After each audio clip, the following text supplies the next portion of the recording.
Akuthi kwenzakalani esigabeni sakho? Lapha sibone inhlolo lapha inhlolo esabekayo udubo olukhulu oluhlekele kungamancuke lapha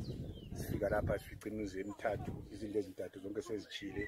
konke kade kuphakathi sikuchile akula nje lengubo ephumileyo kulomalukazana la futhi omunye ubezithwele uzithwele kulesisu bethenga ipreparation yakhe preparation yonke la yathela phakathi so ugogo kalalutho ugogo ube le double threated because umama wakhe ubhubhile ubhubhela last month lokho ebhizi ekhala umama wakhe ngapha la kumuzi ngapho suchile ungalalutho lokuyifetaleza lokho wayekuholile uchile lakho usuchile phakathi umboku umncane ade lakho kuchile akulalutho total so we are appealing to anyone okhona lapha emhlabeni ozwa elosizi ancedise ngakho konke ongabe uyakwanisela beyibhiza bomgani ngazi beyidishe plastic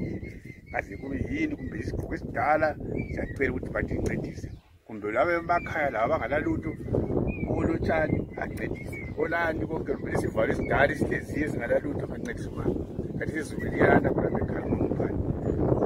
ulinyiwe kuphandle so ukuthi ahamba yena emalayini noma kungala roof phezulu ngisaba ukuthi inkomo ziyasala sidla futhi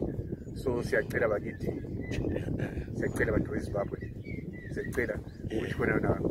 ukufanele nimncedise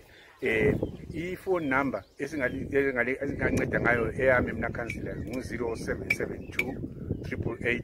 992 so siyacela bakithi nxa ngabe kuloncedo labo lukhona siyabe sithintana nomama simthathe siyemnika lolo dubo olukhona so siyacela bakithi incedise sibili sizwe senu umama behlalele kuhle phakathi komuzi wakhe ethembile ukuthi umzukulu wakhe uzamnceda kusasa kodwa umzukulu wavikela umoya wobubhinya so sefuna ukuthi abulale ukubulala abantwana konke babulala ukuthi lembiza yathi iphekwa wayikhaba yachitheka konke